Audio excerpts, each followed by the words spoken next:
Let's talk about mass spring systems. Part 2. An object weighing 8 pounds is attached to a spring with spring constant 16 pounds per foot. Find the frequency and period of the simple harmonic motion. The mass in slugs, oh my goodness. We're talking about slugs because we're dealing with our American system of feet and pounds and inches. And the unit of mass is not kilograms, that's the metric system. In the American system, the unit of mass is slugs. That's what this author does. Maybe some other semester we'll switch to a different book, but for now it is what it is. So the mass in slugs is the weight in pounds over g, where g is the acceleration due to gravity. That's going to be 32. So mass in slugs is 8, that's the weight in pounds, divided by 32, that's our constant, 32 feet per second, and that simplifies to 1/4. Omega equals the square root of k over m. It's the spring constant, 16, divided by the mass in slugs, 1/4. That's the square root of 64, which in other words is 8. So omega is 8. The frequency is omega over 2 pi, which is 8 over 2 pi or 4 over pi. And the period is the reciprocal. It's 2 pi over omega, which in this case is pi over 4. An object weighing 96 pounds is attached to the end of a spring and is initially released from a point 4 inches above the equilibrium position with an upward velocity of 12 inches per second. Give the initial conditions y of 0 and y prime of 0. So this is what our object looks like. A very primitive picture. There's our spring. Now it turns out that if it's released from a point 4 inches above the equilibrium position, that means the object, instead of being here, is going to be up here. And that's actually a move in a negative direction. So y of 0 would be -4. And in the same way, if you move up like this, that's a move in the negative direction. Pulling on it, pulling on this object, pulling down, that would be a move in the positive direction. So if it's released with an upward velocity of 12 inches per second, that means y prime of 0 is -12.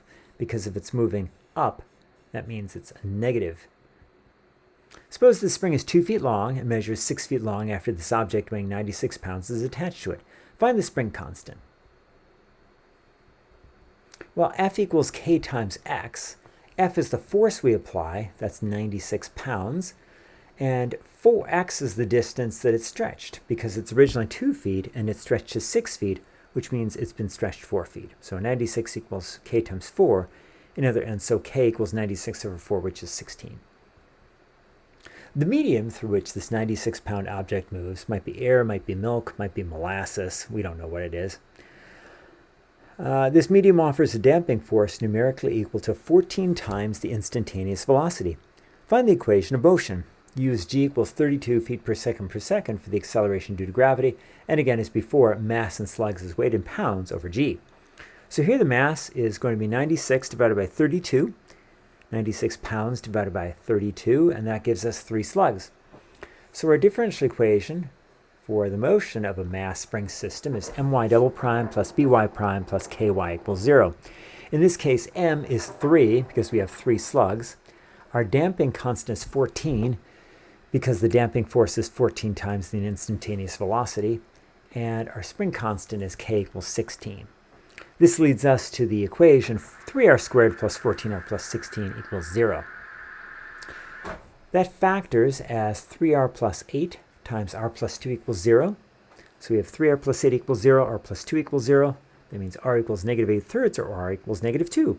And the general solution to our differential equation is y equals c1 e to the -8t over 3 plus c2 e to the -2t. But wait, there is more. This is an initial value problem. So let's plug in 0 because we know what y of 0 is. Y of 0 is going to be c1 e to the, okay, all that stuff's just going to be 0, plus c2 times e to the, again, all of that stuff's just going to be 0. Y of 0 is -4, that was the initial position, and the right side simplifies to c1 plus c2. Now let's do the same thing for y prime. When you take the derivative of y, you get y prime, that's going to be -8/3 c1 e to the -8t over 3, minus 2c2 e to the -2t. Awesome.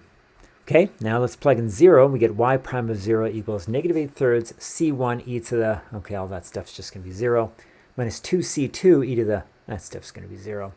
So we have y prime of 0, which is -12, is -8/3 c1 minus 2 c2. The solution to the system of equations c1 plus c2 equals -4, -8 c1 minus 2c2 is -12, is c1 equals 30, c2 equals -34.